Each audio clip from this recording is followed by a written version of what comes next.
अध्याय 66। नौसिखिया चिंतित वेश बेसब्री से समाचार आने का इंतजार कर रहा था। एक दिन से अधिक समय तक अपने नाखून चबाने के बाद उसका कुमाने वाले संदेशों की एक श्रृंखला से जगमगा उठा। पहला उनके बैंक से आया। मार्सेला ने विंसेंट को उसकी नई मशीन के लिए शेष भुगतान दे दिया। जब उसने देखा कि युवा रिकलेन ने अपनी अनुकूलित लड़ाकू मशीन के लिए कितना भुगतान किया है, तो उसकी आंखें लगभग खुली रह गईं। 34 मिलियन क्रेडिट। यह नियमित कीमत से 6 मिलियन अधिक है। केवल कुछ दिनों के काम के लिए उनकी जेब में अतिरिक्त 6 मिलियन क्रेडिट एक अत्यंत उदार भुगतान था। विंसेंट को मार्सेला ने बुरी तरह पीटा। 34 मिलियन क्रेडिट में से मार्सेला ने अपने हिस्से के रूप में 3.4 मिलियन क्रेडिट काट दिए, जिससे उन्हें 12.8 मिलियन क्रेडिट का शेष लाभ मिला, जो अभी भी एक बहुत बड़ी राशि थी। चूंकि वेस अभी भी पॉकेट मनी के लगभग 1.5 मिलियन क्रेडिट का आनंद ले रहा था, उसने अपने सभी नए लाभ अपने गुल्लक में जमा कर दिए। उनका बचत खाता अब 24 मिलियन ब्राइट क्रेडिट तक बढ़ गया है। अपने पुराने उपकरणों को बदलने और कुछ अच्छे लाइसेंस प्राप्त करने का उनका सपना एक कदम और करीब था। और अभी यह समाप्त नहीं हुआ है। असली इनाम तो अभी आना बाकी है। उसने मूक लेकिन सदैव मौजूद सिस्टम द्वारा भेजे गए बाद के संदेशों को खोला। आपको अपने डिजाइन की भौतिक मशीन बेचने के लिए 34 डिजाइन पॉइंट प्राप्त हुए हैं। एक ही बिक्री के लिए उसे प्राप्त क्रेडिट की छोटी राशि उसकी भूख को संतुष्ट करने में विफल रही। वह सीधे दूसरे संदेश पर चला गया। मिशन को आंशिक रूप से पूरा करने के लिए बधाई। एक डिजाइनर के रूप में आपको अपने ग्राहकों की जरूरतों को समायोजित करना सीखना चाहिए और उनकी इच्छाओं को अपनी रचना में शामिल करने की पूरी कोशिश करनी चाहिए। योग्यता की कमी कोई बहाना नहीं है। वेस को इस बात का डर था। साधारण प्रकाश डिजाइन में गड़बड़ी के कारण उन्होंने मिशन को केवल आंशिक रूप से पूरा किया। उन्हें विंसेंट को सारा काम करने देने के बजाय खुद एक कलाकार से अनुबंध करना चाहिए था। आपके ग्राहक के 3 अनुरोधों में से 2 को संतुष्ट करने के लिए आपको एक डीलक्स कंसंट्रेशन कैंडी और 2000 डिजाइन पॉइंट प्राप्त हुए हैं। हाँ हाँ, मुझे अभी भी कैंडी मिली है। वेस ने हर्षोल्लास के साथ जश्न मनाया। उन्हें उम्मीद थी कि उनके डीपी इनाम में कटौती की जाएगी, लेकिन 0.5 विशेषता अंकों की कैंडी को बरकरार रखना एक सुखद आश्चर्य था। केवल यह एकाग्रता के लिए क्यों है? निश्चित रूप से वेस ने एकाग्रता विशेषता की उपेक्षा नहीं की। इससे उन्हें उसी इरादे को बरकरार रखते हुए लंबे समय तक काम करने की इजाजत मिली। यदि उसका ध्यान अवधि बहुत कम थी, तो वह आसानी से विचलित हो जाएगा और एक नए डिजाइन के एक फैक्टर के साथ सामंजस्य स्थापित करने की सही स्थिति खो देगा। एकाग्रता ने कई अन्य प्रक्रियाओं को भी सकारात्मक तरीके से प्रभावित किया। फिर भी ये सुधार ठोस परिणाम नहीं दे पाए। एक फैक्टर सबसे अच्छे समय में हमेशा अस्पष्ट रहता था, और वेस को उम्मीद नहीं थी कि इस क्षेत्र में उसके प्रयासों में बहुत जल्दी सुधार होगा। दिशा की कमी ने उन्हें लंबे समय तक परेशान किया। हालांकि विंसेंट के लिए उनके नवीनतम काम ने उन्हें सिखाया कि शायद मैच के लिए लिंक पर पुनर्विचार करना बुद्धिमानी हो सकती है। यार, अगर मुझे इसके बजाय बुद्धि मिल जाती, तो मेरी सीखने की क्षमता आसमान छू जाती। एक आदमी चाह सकता है, यदि आवश्यक हो तो वे स्टोर से कैंडी खरीद सकता था। हालांकि हृदयहीन सिस्टम द्वारा लगाई गई कीमतें बहुत अधिक थीं। वह अपनी विशेषताओं को बढ़ाने के बजाय अपने कौशल में निवेश करना पसंद करेगा। इस व्यय रणनीति ने लघु और मध्यम अवधि में सर्वोत्तम परिणाम प्रदान किए। एक ही घूंट में पी जाओ। उसने एक ही बार में कैंडी निगल ली। कैंडी का स्वाद खट्टा था और यह उसके पूरे मुंह में फैल गया। फिर उसके मुंह में सब कुछ थोड़ा जलने लगा, जिससे वेस गिर गया और उसने अपना सिर पकड़ लिया। किसी तरह खट्टा स्वाद उसके मांस से होकर उसके मस्तिष्क तक पहुंच गया। दर्द असहनीय हो गया। यह देखकर लकी भी घबरा गया और घबराहट में म्याऊं म्याऊं करने लगा। कई मिनटों के बाद ही पूरी प्रक्रिया खत्म हो गई। वेस ने गहरी सांसें ली, क्योंकि वे उस अजीब परीक्षा से उबरने की कोशिश कर रहा था जो सिस्टम ने उसे दी थी। अगली बार उसे इन मजबूत कैंडीज को खाने में अधिक सावधानी बरतनी होगी। उन्होंने अपने दिमाग को थोड़ा झुकाया, लेकिन एकाग्रता में 0.5 अंक की उछाल से कोई स्पष्ट परिणाम नहीं देखा। उसने कंधे उचकाए। प्रभावों को महसूस करने के लिए अधिक ठोस कार्रवाई की आवश्यकता हो सकती है। चूंकि उन्हें आखिरी बार अपनी स्थिति का निरीक्षण किए काफी समय हो गया था, इसलिए उन्होंने अपने अगले कार्यों की योजना बनाने के लिए इसे फोन किया। स्थिति नाम: वेस लार्किंसन। पेशा: नौसिखिया में एक डिजाइनर। विशेषज्ञता: कोई नहीं डिजाइन। बिंदु 2136 गुण। ताकत 0.7। निपुणता 0.7। धैर्य 0.7। बुद्धिमत्ता 1.2। रचनात्मकता 1। एकाग्रता 1.7। तंत्रिका योग्यता एफ। कौशल विधानसभा अप्रेंटिस 3D प्रिंटर प्रवीणता आई। असेंबलर प्रवीणता आई। व्यापार शिक्षु कंप्यूटर विज्ञान। अक्षम विद्युत अभियंत्रण। नौसिखिए अंकशास्त्र। अक्षम यांत्रिकी। अप्रेंटिस जूरी रिगिंग आई। स्पीड ट्यूनिंग आई। धातु कर्म शिक्षु तत्व मीमांसा।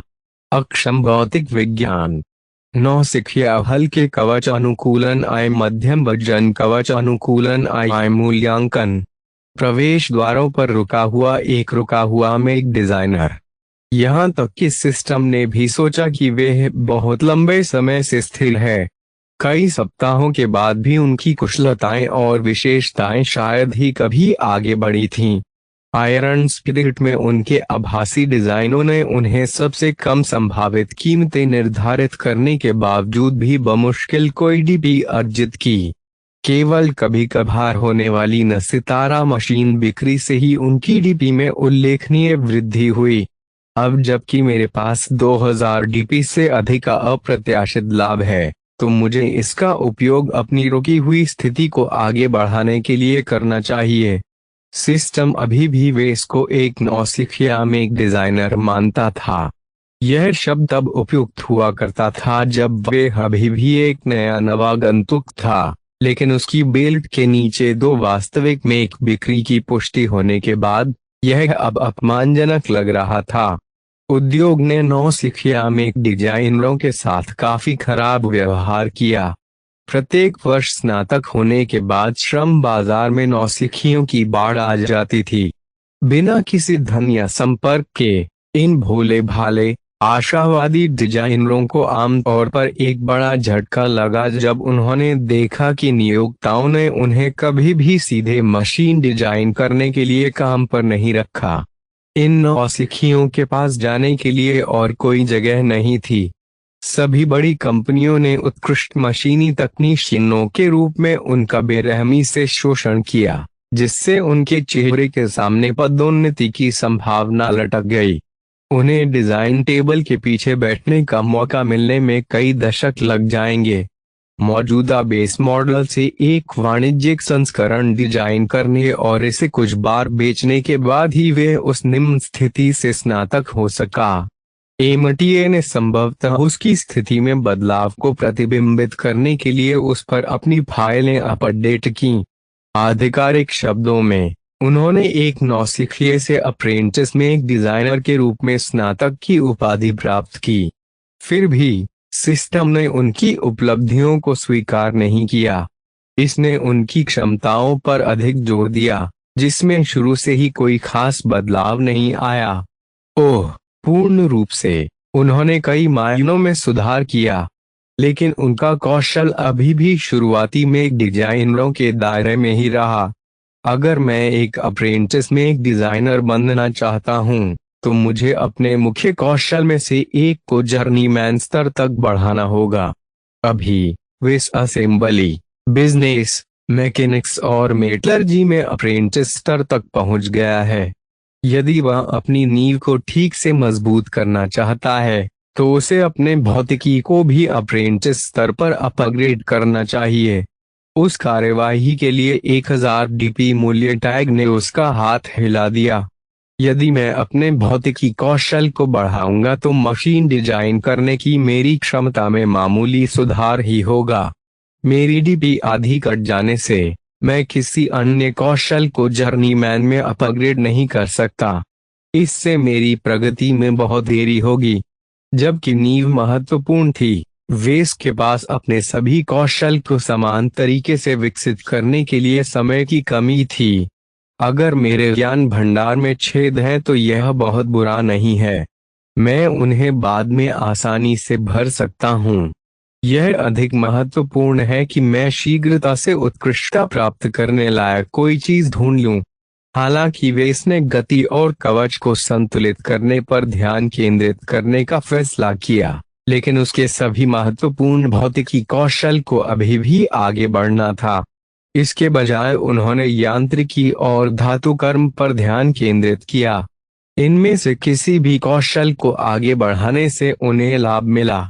यांत्रिकी किसी भी यांत्रिकी का मुख्य कौशल है। में कई गतिशील भागों का एक संग्रह है। यदि मैं इस कौशल में सुधार कर लूं, तो मैं मशीन को आसानी से चला सकता हूं, भले ही उसमें कई जटिल हिस्से हों। दूसरी ओर धातु कर्म ने अधिक अस्पष्टता से काम किया। इससे सभी प्रकार की धातुओं के गुणों के बारे में उनका ज्ञान बढ़ गया, लेकिन क्या वे उन्हें लागू कर सकते थे, यह अभी भी एक सवाल था। हालांकि नई कवच प्रणालियों को विकसित करने या संशोधित करने में वेस की आवश्यकता थी, लेकिन इस क्षेत्र में वेस का कोई आधार नहीं था। वह निकट भविष्य में अपनी स्वयं की कवच प्रणाली विकसित करने की योजना नहीं बना रहा था। इस प्रकार चुनाव आसान था। उन्होंने कौशल वृक्ष में निर्णायक रूप से प्रवेश किया और अपने यांत्रिकी कौशल को उन्नत किया। जैसे ही उसने ऐसा किया, सिस्टम जीवंत हो उठा। आपने अपने मैकेनिक्स कौशल को जर्नीमैन में अपग्रेड कर लिया है। कृपया उच्च घनत्व ज्ञान हस्तांतरण के लिए खड़े रहें। उच्च घनत्व क्या है? ऐसा लगा जैसे किसी रॉकेट ने उसके दिमाग को उड़ा दिया हो। मानसिक हमला इतना अचानक हुआ कि वे तुरंत बेहोश हो गया। न जाने कितना समय बीत गया। वेस आखिरकार उस समय जागने में कामयाब हो गया जब चिंतित लकी ने अपना अगला पैर उसके पैर से टकराया। नाक, हाँ, मैं अभी तक गॉनर नहीं हूँ छोटे दोस्त।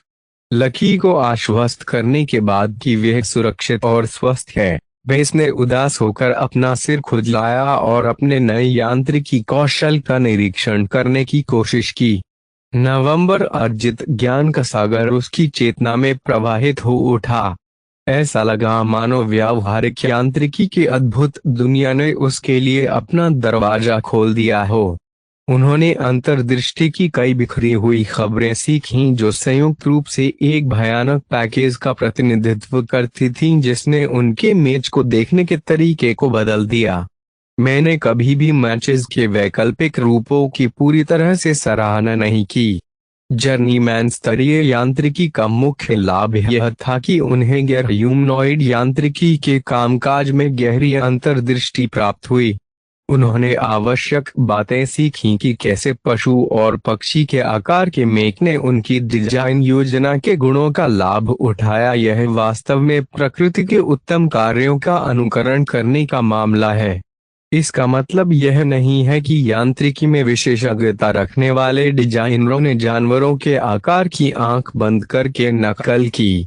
उन्होंने केवल सबसे इष्टतम प्रजातियों को चुना और थ्रस्टर्स या हथियार माउंट जैसे गर्देशी तत्वों को समायोजित करने के लिए डिजाइन को और परिष्कृत किया। वेस ने जो चीजें हासिल की, उससे न केवल पशु उपकरणों को डिजाइन करने की उनकी क्षमता को फायदा हुआ। ह्यूमनॉइड मेक विभिन्न भार वर्गों और आकारों में आते थे। दोनों के बीच एक जटिल संबंध था। एक डिजाइनर आमतौर पर वास्तविक मानव एथलीटों के बाद उनके मूल डिजाइनों के फ्रेम तैयार करता है। उदाहरण के लिए, एक डिजाइनर जो एक नया लाइट मेक डिजाइन बनाने का इरादा रखता है, वह एक धावक या स्प्रिंटर को काम पर रखेगा और उसकी गति को सटीक रूप से मॉडल करेगा। भारी मशीनों के लिए उन्होंने भारोत्तोलकों और अन्य ताकतवर एथलीटों की ओर रुख किया। निश्चित रूप से एक डिजाइनर को हर समय किसी वास्तविक इंसान का संदर्भ देने की जरूरत नहीं होती, लेकिन इसके परिणाम स्वरूप बड़े पैमाने पर संख्या में कमी आई क्योंकि उन्होंने अंततः कुछ संतोषजनक परिणाम प्राप्त करने से पहले लाखों संभावित आकृतियों का अनुकरण करने की कोशिश की। अब जब उसने नौसिखिया स्तर पर वापस आने वाली दहलीज को तोड़ दिया, तो वेस उत्सुक था कि क्या वह अपने पेशे को बढ़ाने में सफल हुआ। इससे पहले कि वह दोबारा अपना स्टेटस कॉल कर पाता, सिस्टम ने उसके विचारों को बाधित कर दिया। आपने नौसिखिए में एक डिजाइनर से लेकर अप्रेंटिस में एक डिजाइनर तक अपने पेशे को बढ़ावा देने की आवश्यकताओं को पूरा कर लिया है। वेस ने जोर से शाप दिया। सिस्टम ने उन्हें प्रमोशन देने से इनकार कर दिया। उसने पहले से ही सिस्टम की अगली कार्यवाही की कल्पना कर ली थी। आपको एक नया प्रमोशन मिशन प्राप्त हुआ है। विवरण ब्राउज करने के लिए कृपया मिशन पृष्ठ दर्ज करें। प्रमोशन मिशन उद्देश्य: ए गुरुवार को स्वीकार करें कठिनाई। ए रैंक पूर्व आवश्यकताएं: जर्नीमैन को एक मुख्य कौशल को बढ़ावा दें। विवरण: कोई भी अप्रेंटिस में एक डिजाइनर बिना मार्गदर्शन के स्तर तक नहीं पहुंचा है। एक मास्टर साधारण सिद्धांत से कहीं अधिक सिखाता है। वह अपने प्रशिक्षुओं को भटकने से भी रोकता है। एक तार्किक डिजाइन दर्शन बनाने में एक अनुभवी हाथ का मार्गदर्शन आवश्यक है। आपको एक मास्टर में डिजाइनर की तलाश करनी चाहिए और इस व्यक्ति को 1 महीने के भीतर आपको प्रशिक्षु या शिष्य के रूप में लेने के लिए राजी करना चाहिए।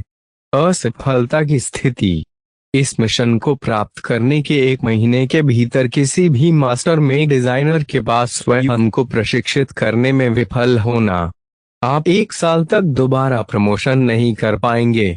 इनाम: आपके पेशे को अप्रेंटिस में एक डिजाइनर में अपग्रेड किया गया है, जो बढ़े हुए लाभ और विशेषाधिकारों के साथ आता है। एक रैंक मिशन: सिस्टम ने निश्चित रूप से वे इसके लिए इसे आसान नहीं बनाया। उसे शायद ही कोई अंदाजा था कि कहां से शुरू करें। क्या ब्राइट रिपब्लिक एक मास्टर में डिजाइनर की भी मेजबानी करता है? प्रश्न वैध था, क्योंकि मास्टर मेक डिजाइनर्स को आमतौर पर राजघरानों के समान एक प्रतिष्ठित दर्जा प्राप्त था। ब्राइट रिपब्लिक या वेसिया किंगडम जैसे तीसरे दर्जे के राज्य के पास ऐसे क्षमता के डिजाइनर को आकर्षित करने और बनाए रखने का कोई साधन नहीं था। ये सभी विशेषज्ञ ऐसे यंत्रों को डिजाइन करने में सक्षम थे जो संपूर्ण युद्ध जीत सकते थे। हर एक डिजाइन के लिए उनके द्वारा ली जाने वाली धनराशि बेहद चौंकाने वाले स्तर पर पहुंच गई। मुझे गुरुवार कहाँ मिल सकता है? वेस द्वारा किसी सुझाव के लिए कई बार कहने के बाद भी सिस्टम चुप रहा, इसलिए उसने वह रास्ता छोड़ दिया और गैलेक्टिक की ओर रुख किया। उन्होंने अपना खोज शब्द इनपुट किया और नेट को उन्हें आसपास के मास्टर्स की एक सूची देने दी, कम से कम वे जो खुद को सार्वजनिक रूप से दिखाने की रहमत उठाते थे। जैसा कि अपेक्षित था, ब्राइट रिपब्लिक ने किसी भी मास्टर्स की मेजबानी नहीं की। 60 साल पहले आखिरी बार एक मास्टर में डिजाइनर ने गणतंत्र का दौरा किया था, और वे केवल एक असाधारण प्रतिभा को लेने के लिए था। बाउंजर कोमोडो स्टार सेक्टर के अन्य बैकवाटर राज्यों में से किसी ने भी, कम से कम सार्वजनिक रूप से, किसी मास्टर की मेजबानी नहीं की। हो सकता है कि सेक्टर के किसी कोने में 1 या 2 मास्टर छिपे हों, लेकिन मेरे पास कोई रास्ता नहीं है उन्हें ट्रैक कर रहे हैं। यह मिशन ए रैंक रेटिंग का हकदार था। मास्टर मेक डिजाइनर्स की कमी ने उन्हें व्यापक जाल बिछाने के लिए मजबूर किया। उन्होंने स्टार सेक्टर के केंद्र में स्थित दूसरे दर्जे के राज्यों की जोड़ी पर अपनी नजरें जमाईं। सर्वाधिक जीवन शक्ति से भरे क्षेत्र पर उनका एकाधिकार हो गया। उन्होंने अपनी सीमाओं में प्रचुर जीवनदायी सितारों और संसाधनों का दोहन करके अपनी शक्ति बनाए रखी। दो स्थानीय दूसरे दर्जे के राज्यों में से हेक्साड्रिक आधिपत्य ने वेसिया साम्राज्य का पक्ष लिया।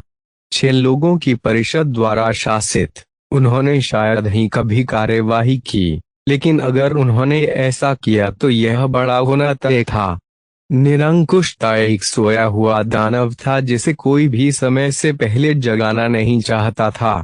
इसकी तुलना में अधिक स्पष्ट दिखने वाला फ्राइडे गठबंधन कहीं अधिक मित्रतापूर्ण था। उनकी संस्कृति समृद्ध और विविध थी क्योंकि वे आकाशगंगा के अधिक बसे हुए हिस्सों से खदेड़े गए दुर्लभ जातीय समूहों का एक संग्रह हुआ करते थे। इस तरह के कष्टों ने उनके राष्ट्रीय मानस पर आघात किया था, लेकिन यह उनका श्रेय है कि उन्होंने दरवाजे बंद करने के बजाय उन्हें खोल दिया। आसपास के तीसरे दर्जे के राज्यों से कई होनहार प्रतिभाएं उज्ज्वल भविष्य की तलाश में गठबंधन में शामिल होने लगीं। फ्यूजन कप में उनके कई प्रतिस्पर्धियों ने वास्तव में गठबंधन के कई विशिष्ट संस्थानों में से एक में भाग लिया।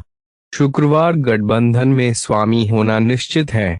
एकमात्र समस्या उनके साथ दर्शक जुटाने की है। मैं यूं ही किसी गुरुवार के दरवाजे तक नहीं आ सकता। एक मास्टर मेक डिजाइनर का मूल्य राष्ट्रीय खजाने से कम नहीं हुआ। प्रत्येक गुरुवार के जीवन को सख्ती से विनियमित किया गया था। एक पथभ्रष्ट मक्खी भी ऐसे घमंडी लोगों के पास नहीं फटक सकती। जैसे ही वेस्ट मास्टर्स के लिए गैलेक्टिक जाल में फंसा, उसे अंततः एक अवसर का सामना करना पड़ा। लीमर इंस्टीट्यूट ऑफ टेक्नोलॉजी वार्षिक खुली डिजाइन प्रतियोगिता लीमर इंस्टीट्यूट द्वारा आयोजित वार्षिक प्रतियोगिता 30 वर्ष से कम उम्र के प्रत्येक डिजाइनर के लिए खुली थी। हालांकि अधिकांश प्रतियोगी अभी भी संस्थान में उपस्थित हुए। हर साल अन्य कॉलेजों में पढ़ने वाले बहुत से बाहरी लोग अपनी प्रतिभा दिखाने के लिए लीमर में एकत्र हुए। इस भव्य आयोजन में कई लोगों और व्यवसायों ने भी भाग लिया, क्योंकि प्रतियोगिता में अक्सर कच्चे हीरे का अनावरण किया जाता था। पिछले प्रतियोगिताओं का वर्णन करने वाले लेखों से एक नौसिखिया में एक डिजाइनर के लिए एक उपस्थित मास्टर द्वारा ध्यान दिया जाना अनसुना नहीं था। खुली प्रतियोगिता 20 दिन बाद है। अगर मैं शुक्रवार गठबंधन के लिए पूरी यात्रा करना चाहता हूं तो मेरा कार्यक्रम व्यस्त होगा। वेस अपनी कार्यशाला को ऐसे ही पीछे नहीं छोड़ सकता था। वह अब एक व्यवसाय चला रहा था, उसे व्यवस्था करनी थी। अध्याय 67 अंगरक्षक। अध्याय 67 अंगरक्षक। सबसे पहले उन्होंने मार्सेला को फोन किया। यदि ब्रोकर के पास पहले से ही कोई सौदा तय था तो वेस बड़ी मुसीबत में था। इस सड़क यात्रा को मुझ पर अचानक थोप देना कोई जिम्मेदार कदम नहीं है, मार्सेला आइसली ने कहा। इसके अलावा क्या आपको लगता है कि आपके पास कोई मौका भी है? लीमर प्रतियोगिता पूरे स्टार क्षेत्र में सबसे कठिन चरणों में से एक है। वेस ने कंधे उचकाए। अपने मैकेनिक्स को अपग्रेड करने से पहले उन्हें कुछ भी जीतने का भरोसा नहीं था, लेकिन अब स्थिति अलग थी। मेरे अपने फायदे हैं। मुझे लगता है कि मैं अपना बचाव कर सकता हूँ। मार्सेला के लगातार परेशान करने के बावजूद वेस लीमर जाने के अपने दृढ़ संकल्प पर दृढ़ रहा। अंततः दलाल ने हथियार डाल दिए। ठीक है, ऐसे ही रहो। मुझे यह बताने के लिए दोबारा मत मिलने दो कि मैंने तुमसे ऐसा कहा था। मैं मौजूदा सौदे के लिए चल रही बातचीत को धीमा और आगे बढ़ाऊंगा। शायद यह यात्रा पूरी तरह से खराब ना हो। यदि आप लीमर में अलग दिखते हैं और अच्छा प्रदर्शन करते हैं तो आपका व्यवसाय उल्लेखनीय रूप से आगे बढ़ेगा। अनकहा तथ्य यह था कि मार्सेला को वास्तव में वेस पर बहुत कम भरोसा था। हालांकि उसने उसे इतना प्रभावित किया कि वे उसके साथ व्यापार कर सके, लेकिन यह उसकी क्षमता का लेखा जोखा था। उसे वास्तव में अपने जैसा विकसित होने में बहुत कम समय बीता था। कागजों पर लीमर में शीर्ष 1000 तक पहुंचने की भी उनकी कोई संभावना नहीं थी। मार्सेला ने शुक्रवार गठबंधन की यात्रा की बारीकियों को समझाने के लिए समय लिया। ब्राइट रिपब्लिक के विपरीत गठबंधन बहुत अधिक सतर्क है और बाहरी लोगों की अधिक सख्ती से जांच करता है। नागरिकों ने तीसरे दर्जे के राज्यों के अप्रवासियों के साथ भी काफी खराब व्यवहार किया, कम से कम तब तक जब तक उन्होंने खुद को साबित नहीं कर दिया। कुल मिलाकर वेस को अपने तक ही सीमित रहना चाहिए और अपने मेजबानों के गुस्से को आकर्षित करने के लिए कुछ भी नहीं करना चाहिए। भले ही प्राइड गठबंधन आकाशगंगा में सबसे कमजोर दूसरे दर्जे के राज्यों में से एक है, फिर भी यह उस ऊंचाई तक पहुंच गया है जिसे ब्राइट रिपब्लिक कभी भी हासिल नहीं कर सकता है। वे खुद को कोमोडो स्टार सेक्टर का सच्चा शासक मानते हैं और इसमें शर्माते नहीं हैं, अपनी ताकत का प्रदर्शन कर रहे हैं। मार्सेला से चेतावनी मिलने के बाद अंततः वेस ने फोन रख दिया। वह थोड़ा सा घबरा गया। क्या उन्होंने गठबंधन को कमतर आंका? इसकी शुरुआत उत्पीड़ित लोगों की शरण स्थली के रूप में हुई और अभी भी प्रतिभाशाली पेशेवरों के लिए अपनी उदार आप्रवासन नीतियों का व्यापक रूप से विज्ञापन किया। उन्होंने सदियों तक आसपास के तीसरे दर्जे के राज्यों में से सबसे अच्छे और प्रतिभाशाली राज्यों पर खुलेआम कब्जा कर लिया और ब्राइट रिपब्लिक जैसे छोटे राज्यों को सुदूर बैकवाटर में बनाए रखा। गठबंधन में जो दिखता है उससे कहीं अधिक है, उन्होंने निष्कर्ष निकाला। गठबंधन के बारे में वे केवल इतिहास की किताबों और सामयिक नाटक प्रसारण से ही जानता था। अब जब उन्होंने इसके बारे में सोचा तो शायद रिपब्लिक ने गठबंधन की आलोचना करने वाली कोई भी सामग्री प्रकाशित करने की हिम्मत नहीं की। मुझे किसी भी तरह अपनी सुरक्षा सुनिश्चित करनी है। अकेले में एक डिजाइनर के रूप में लीमर की यात्रा करना बहुत खतरनाक है। हालांकि मैं कोई आकर्षक व्यक्ति नहीं हूँ, फिर भी अगर मैं बिल्कुल अकेला और असहाय हूँ तो कोई मेरे साथ समस्याएं ढूंढने की कोशिश कर सकता है। कमजोर मेक डिजाइनरों के लिए किसी न किसी तरीके से अवैध शिकार होना कोई अनसुनी बात नहीं थी। साधारण शारीरिक धमकी उनमें से अधिकांश को प्रतिबंधात्मक अनुबंध पर हस्ताक्षर करने के लिए पर्याप्त थी। आखिरकार उन्होंने अपना पूरा जीवन अपने व्यक्तिगत युद्ध कौशल में सुधार करने के बजाय युद्ध मशीनों को डिजाइन करने में बिताया। मुझे एक अंगरक्षक लाना चाहिए। जैसा कि वेस को उम्मीद थी कि उनकी यात्रा में 2 महीने लगेंगे, एक अंगरक्षक को काम पर रखने की कीमत बहुत अधिक नहीं होनी चाहिए। सौभाग्य से मैंने अपनी दूसरी मशीन की बिक्री पूरी कर ली। मेरे पास क्रेडिट की कमी नहीं है। एकमात्र प्रश्न यह था कि किसे नियुक्त किया जाए। क्या उसे बेनथाइम जाना चाहिए और एक भाड़े के सैनिक को अनुबंधित करना चाहिए? खैर, शायद मुझे इतनी दूर यात्रा करने की जरूरत नहीं है। अगर मुझे याद हो तो सेस एक सुरक्षा कंपनी होनी चाहिए जो दूसरे दर्जे के राज्य से उत्पन्न हुई हो। शायद वे अपनी सेवाओं की पहुंच शुक्रवार गठबंधन तक भी बढ़ाते हैं। यह एक कोशिश के काबिल है। उन्होंने अपने कुम को सक्रिय किया और सान्याल अबलिन के प्रतिनिधि से संपर्क किया। प्रोजेक्टर से मिस रोबिन का सुंदर चेहरा मुस्कुराहट के साथ उभरा। आह, मिस्टर लार्किंसन, आपको दोबारा देखकर खुशी हुई। मैं आपकी कैसे मदद कर सकता हूँ? मैं वहाँ मंच डिजाइन प्रतियोगिता में भाग लेने के लिए लीमर की एक छोटी यात्रा की योजना बना रहा हूँ। मैं पूछना चाहता हूँ कि क्या आप वहाँ मेरे साथ जाने के लिए एक अंगरक्षक उपलब्ध करा सकते हैं? रोबिन ने अपनी मुस्कान बरकरार रखी, हालांकि उसकी आंखों में कुछ तनाव दिखाई दे रहा था। हम गार्डों के लिए अल्पकालिक अनुबंध की पेशकश करते हैं, लेकिन यदि आप इस सेवा को गठबंधन तक विस्तारित करना चाहते हैं तो इसमें आपको काफी खर्च आएगा। आपके गार्ड को विरोधियों की क्षमता से निपटने के लिए बहुत उच्च मानकों को पूरा करना होगा। मुझे एक नंबर दीजिए। कुछ नंबरों पर परामर्श करते समय वे थोड़ा रुकी। 2 महीने के अनुबंध के लिए लगभग 9.5 मिलियन क्रेडिट। उसने उस अत्यधिक कीमत पर लगभग खून बहा दिया। वह आधा मैच मूल्य का पैसा था। क्या आपके पास कोई और किफायती विकल्प है? ऐसा कुछ भी नहीं जिसकी हमारी कंपनी अनुमति देती हो। यह पहले से ही हमारी गठबंधन शाखा के सबसे सस्ते उदाहरणों में से एक है। मुझे नहीं पता कि आप जानते हैं या नहीं, लेकिन गठबंधन क्रेडिट की तुलना में ब्राइट क्रेडिट बहुत कमजोर मुद्रा है। विनिमय दरें प्रतिकूल हैं क्योंकि गठबंधन में व्यापार करने की लागत अधिक है। मिस रोबिन के पास एक बात थी। वेस को पता था कि एसएस उससे पंगा लेने के लिए तैयार नहीं है। गठबंधन के पास प्रचुर मात्रा में विदेशी संसाधनों तक पहुंच थी।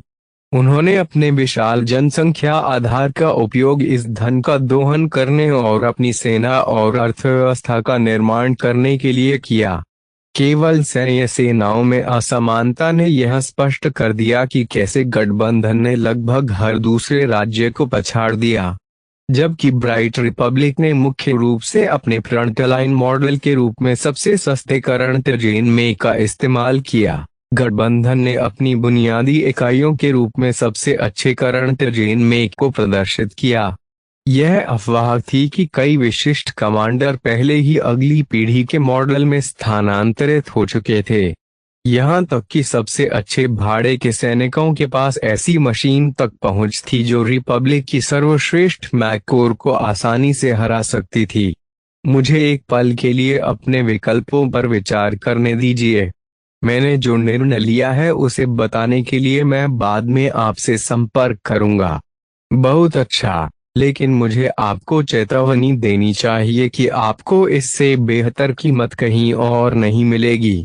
यहाँ तक कि अगर कोई आपको सौदेबाजी की पेशकश भी करता है, तो आप पाएंगे कि जिसे भी भेजा जाएगा वह गठबंधन क्षेत्र में टिक नहीं पाएगा। जैसे ही दोनों ने कॉल बंद की, वेस ने अपने शब्दों के बारे में सोचा। उसे पूरा यकीन था कि वेस एक सक्षम गार्ड को अनुबंधित करने में सक्षम नहीं होगा। उन्होंने मेलिंडा या लार्किंसन परिवार में किसी और को बुलाने पर विचार किया, लेकिन उनके कदम रुक गए। अधिकांश सक्षम लार्किंसन पायलटों ने मैककोर में सेवा की। यह नहीं था उनसे अपने स्टेशन छोड़ने और उनकी यात्रा पर उनके साथ जाने के लिए कहना संभव है। गैलेक्टिक नेट पर एक आकस्मिक खोज से कीमतों का पता चला जिसे वेस के लिए बचाना मुश्किल था। रॉबिन के शब्द उसके दिमाग में गूंज रहे थे क्योंकि उसने पाया कि कई सुरक्षा एस्कॉर्ट समान रूप से उच्च कीमत के साथ आए थे। गठबंधन क्रेडिट में व्यक्त यह बहुत बुरा नहीं लगता था, लेकिन जब उज्ज्वल क्रेडिट में परिवर्तित किया गया तो यह उसकी सारी बचत को खत्म करने के लिए पर्याप्त था। कीमत इतनी अधिक होने का एक सबसे बड़ा कारण यह था कि अल्पावधि अनुबंधों में बहुत अधिक अग्रिम लागतें शामिल होती थीं। लंबी अवधि के लिए एक अंगरक्षक को अनुबंधित करना अधिक किफायती था, हालांकि वे ऐसा कभी नहीं करेगा। उसके पास पैसे ही नहीं थे। यह सब पैसे पर निर्भर करता है। पर्याप्त श्रेय के बिना मैं कोई सार्थक शक्ति हासिल नहीं कर सकता। उन्होंने शुक्रवार गठबंधन की यात्रा भी नहीं की थी और पहले से ही उन्हें इसकी श्रेष्ठता का प्रत्यक्ष स्वाद मिल गया था। यदि वेस ने अपनी आर्थिक ताकत की सापेक्ष ताकत को सैन्य ताकत में बदल दिया, तो परिणाम एक धूमिल तस्वीर पेश करता है। वेस को इस यात्रा के संबंध में शायद सबसे महत्वपूर्ण विकल्प का सामना करना पड़ा। व्यक्तिगत रूप से उन्होंने सोचा कि समुद्री डाकू छापे या किसी अन्य अप्रिय व्यवसाय का सामना करने का जोखिम उतना बड़ा नहीं था। भविष्य की खरीदारी के लिए आवंटित क्रेडिट की अत्यधिक मात्रा खर्च करना एक व्यर्थ प्रयास साबित हो सकता है। ऐसा नहीं है कि मैं लीक से हटकर चल रहा हूँ। लीमर गठबंधन के मुख्य ग्रहों में से एक है और अंतरिक्ष मार्गों पर अच्छी तरह से गश्त की जाती है। वेस को यह बात बिल्कुल हजम नहीं हुई कि वह एक ऐसे अंगरक्षक के लिए 10 मिलियन का क्रेडिट खर्च कर रहा था जो केवल 2 महीने के लिए उसके साथ था। शायद विंसेंट जैसा चांदी का चम्मच लेकर पैदा हुआ कोई व्यक्ति बिना पलक झपकाए कीमत स्वीकार कर सकता है, लेकिन वेस का पालन पोषण मितव्ययी माहौल में हुआ था। अपने पिता के उदार वेतन के बावजूद रिनकोल ने कभी भी इसमें से कुछ भी खर्च नहीं किया। वास्तव में वेस को अभी भी पता नहीं था कि उसके पिता ने अपनी बचत कहाँ छिपाई है। अंत में, हालांकि उन्हें एसएएस की ईमानदारी पर संदेह नहीं था, लेकिन वे अपनी मेहनत की कमाई को फेंकने के लिए तैयार नहीं थे। उन्होंने अपने विकल्पों पर विचार किया। लगभग सभी प्रतिष्ठित सुरक्षा कंपनियों ने समान आधारभूत कीमतों की पेशकश की।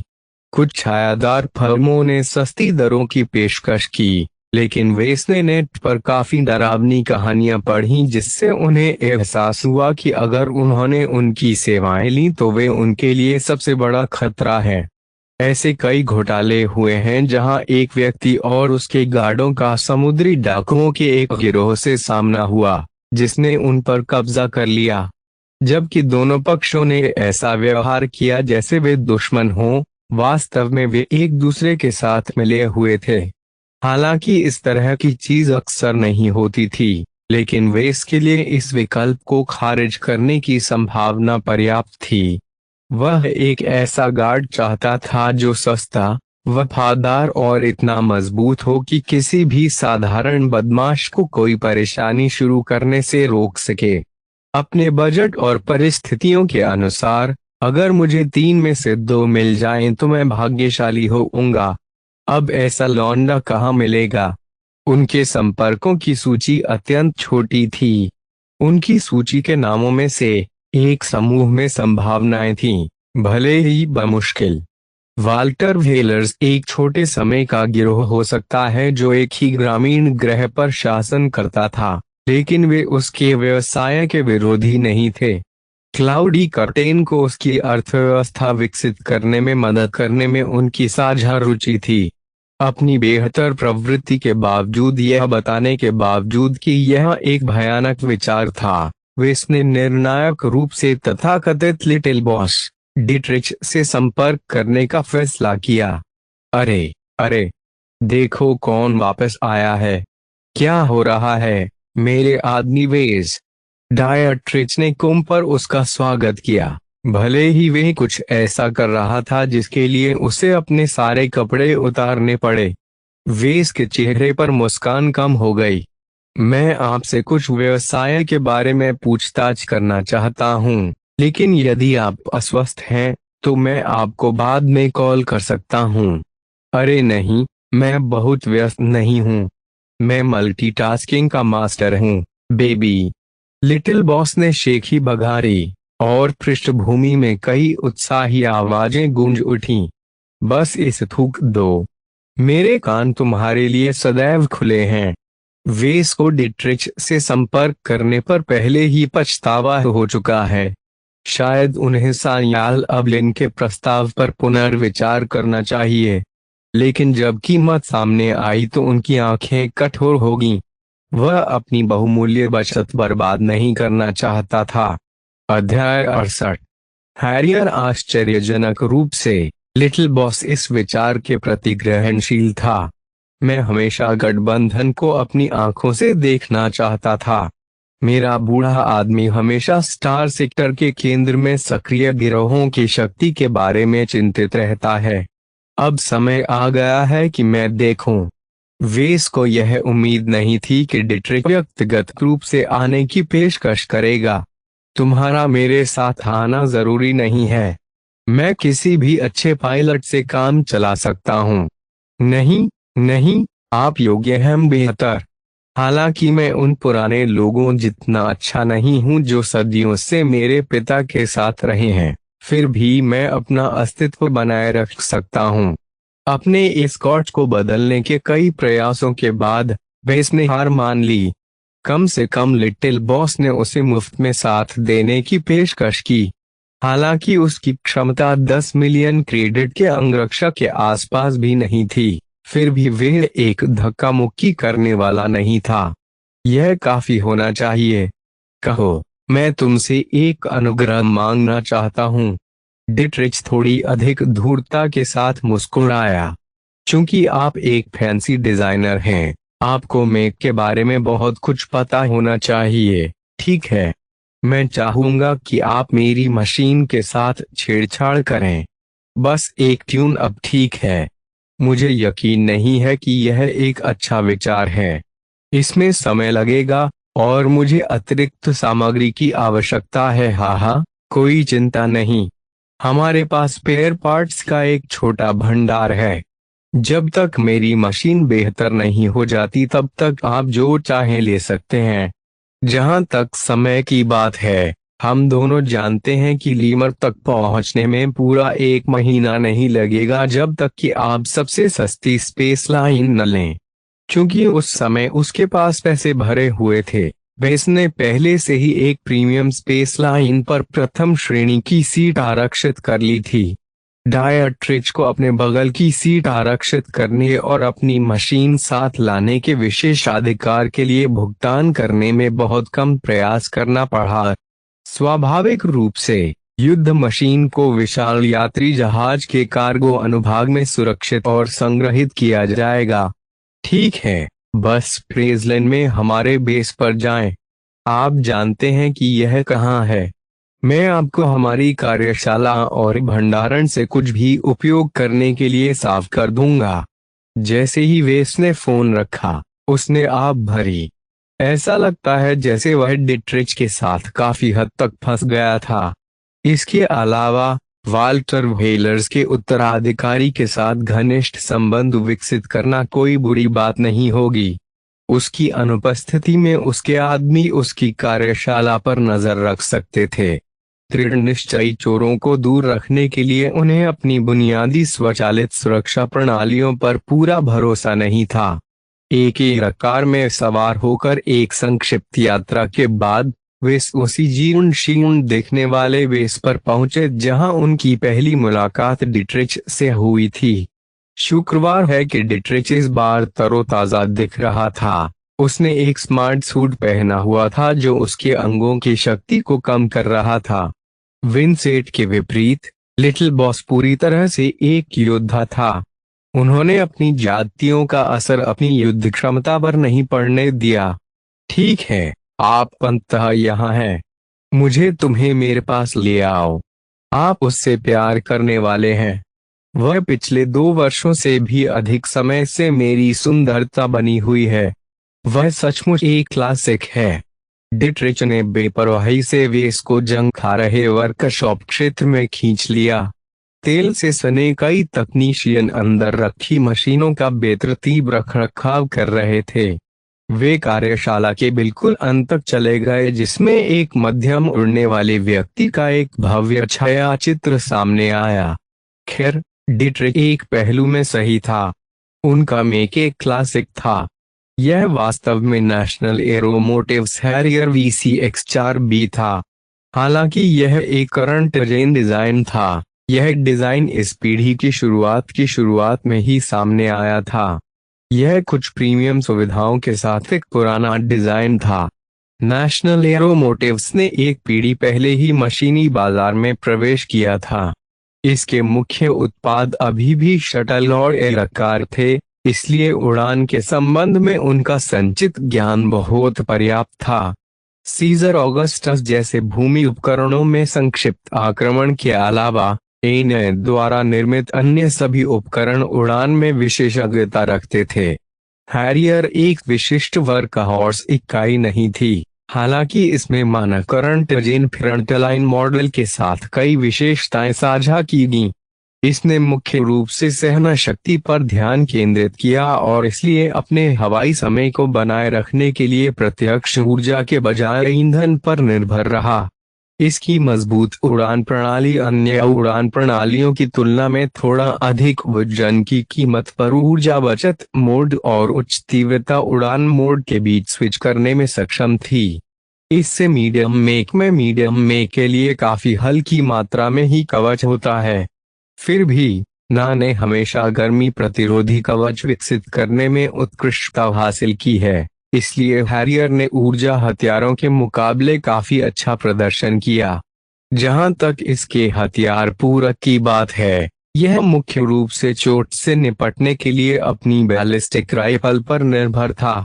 हालांकि इससे मशीन का वजन और भी अधिक कम हो गया, इसने हैरियर को अपनी उड़ान को सशक्त बनाने के लिए अपनी अधिकांश ऊर्जा समर्पित करने की अनुमति दी। यदि हैरियर अधिकांश हाथापाई हथियारों को त्यागने का निर्णय लेता तो वह पर्याप्त मात्रा में गोले ले जाने में सक्षम था। डिट्रिच गर्व से मे के पैर के पास पहुंचा और उसके कवच पर अपनी हथेली थपथपाई। इस सुंदरता को देखो, क्या तुम नहीं देख सकते कि मैंने इस पूरे समय उसके साथ कितने प्यार से व्यवहार किया। वेस को स्वीकार करना पड़ा कि VXC-4B का रखरखाव अच्छी तरह से किया गया था। जाहिर तौर पर हेलर्स के कार्यरत तकनीशियनों ने डिट्रिच की व्यक्तिगत व्यवस्था के संबंध में ढिलाई बरतने की हिम्मत नहीं की। यह एकमात्र समय होगा जब उन्होंने वास्तव में अपना वेतन अर्जित किया होगा। जैसा कि वेस के पास था तैयार मशीनों पर काम करने का कम अनुभव होने के कारण, वह हैरियर का अध्ययन करने का मौका भी ले सकता है। उन्होंने हैरियर को ऊपर से नीचे तक स्कैन करने के लिए वर्कशॉप के डायग्नोस्टिक टूल उधार लिए। रीडिंग ने उन्हें बताया कि मशीन के 1/4 से अधिक हिस्से बदल दिए गए थे और सभी नए हिस्से मानक नहीं थे। विशेष रूप से नेशनल एरोमोटिव्स के अलावा किसी अन्य स्रोत से सीधे प्रतिस्थापन कवच प्लेट प्राप्त करना कठिन था। स्वाभाविक रूप से उन्होंने प्रतिस्थापन के लिए अत्यधिक कीमतें वसूल की। अपने अत्यधिक उन्नत यांत्रिकी कौशल के साथ वेस ने नोट किया कि जिसने भी कवच की मरम्मत की उसके पास कुछ कौशल थे, लेकिन हर कारक का हिसाब नहीं था।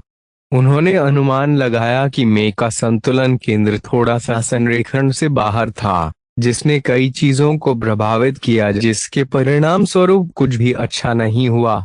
मैं देख सकता हूं कि इसमें कुछ काम करने की जरूरत है।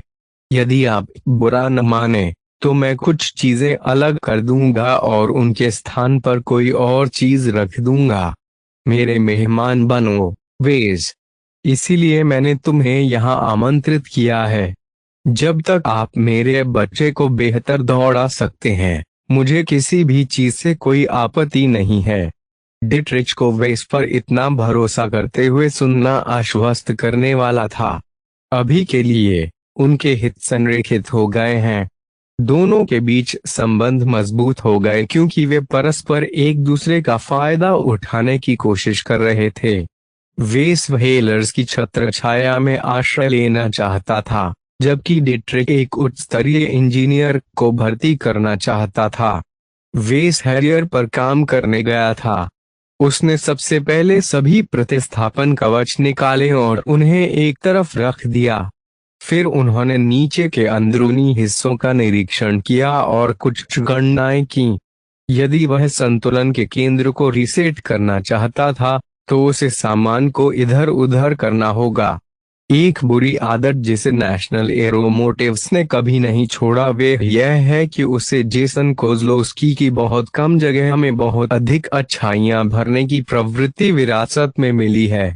सौभाग्य से हैरियर उस संबंध में इतना बुरा नहीं था। एनए ने निश्चित रूप से यथासंभव उनकी आदतों पर अंकुश लगाने की कोशिश की ताकि वे इसको कुछ छोटे घटकों को इधर उधर घुमाने पर किसी नाजुक चीज से टकराने का जोखिम न उठाना पड़े। एक सीमित कारक यह था कि 1/4 से अधिक आंतरिक भाग उड़ान प्रणाली का समर्थन करने के लिए समर्पित थे। वेस के पास मे की उड़ान क्षमताओं को खराब किए बिना इन घटकों के साथ खेलने की विशेषज्ञता का अभाव था। बैलिस्टिक हथियार में उनकी पृष्ठभूमि भी इतनी उथली थी कि उनके लिए बैलिस्टिक राइफल को ठीक से समझना तो दूर, इसे पूरी तरह से समझना भी मुश्किल था। एक बार मेरे पास कुछ डीपी अतिरिक्त हो जाने पर मुझे इस छेद को थोड़ा बंद करने का प्रयास करना चाहिए।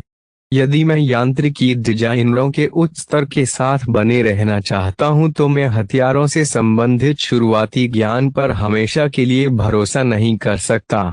कुल मिलाकर मशीन तकनीशियनों ने हैरियर को आकार में रखते हुए अच्छा काम किया था।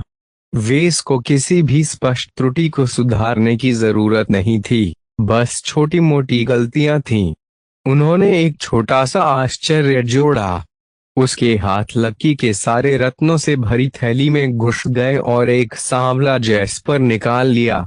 गोल्ड रत्न की उपस्थिति ने एक स्तरित परिदृश्य को जन्म दिया, हालांकि वेस ने उस पर थोड़ा ध्यान दिया।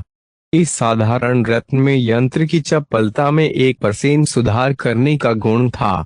उसने चुपचाप मणि को एक अच्छी तरह से संरक्षित कोठरी के अंदर स्थापित कर दिया, जहां तकनीशियनों को निरीक्षण करने की कम से कम संभावना थी। उम्मीद है कि यह अपना काम करेगा, वेस ने बुदबुदाया और अपना ध्यान मेक को वापस जोड़ने की ओर लगाया। वह प्रतिस्थापन कवच प्लेटों को एक हथौड़ा चलाने वाले उपकरण में ले गया और उन पर हल्के ढंग से काम किया ताकि वे हैरियर के लिए थोड़ा बेहतर हो जाएं। तकनीशियनों ने जो गलती की वह यह सोचना था कि किसी भी यादृच्छिक कवच चढ़ाना को चुनना पर्याप्त था जिसका वजन लगभग समान था और इसे पुराने के समान ही आकार दिया गया था। वास्तव में प्रत्येक कवच अलग अलग गुणों का प्रदर्शन करता है और इसे हमेशा नए दृष्टिकोण से व्यवहार किया जाना चाहिए। वेस द्वारा कवच प्लेटों को वापस रखने के बाद उन्होंने डिट्रिच से कॉकपिट में प्रवेश करने और मेक का परीक्षण करने का अनुरोध किया। बड़ी उड़ान प्रणाली के रास्ते में आने के बावजूद ट्यून की गई मशीन धारा प्रवाह और शालीनता से चलती रही। यह बहुत अच्छा लगता है। ऐसा लगता है जैसे मेरे सारे दर्द और घाव दूर हो गए हैं। सुधार मामूली था, लेकिन हर छोटा सा सुधार गिना गया। वेस और डिट्रिच दोनों काम से संतुष्ट थे। जबकि मेक का चश्मा मुश्किल से हिलता था, डिट्रिच ने अपने मेक को अधिक स्वाभाविक रूप से संचालित किया। वेस को एहसास हुआ कि मौजूदा मेक को ट्यून करना समय की बर्बादी नहीं हो सकता है। किसी मशीन को पूर्ण कार्यक्षमता पर वापस लाने के लिए उनकी ओर से बहुत कम प्रयास और निवेश करना पड़ा। यदि वेस को कभी ऑर्डरों की कमी का सामना करना पड़ा तो वे मेक ट्यूनर के रूप में अपनी क्षमताओं का विज्ञापन कर सकता था और हैरियर जैसे पुराने मेक ट्यूनर के साथ छेड़छाड़ करके कुछ पॉकेट मनी कमा सकता था।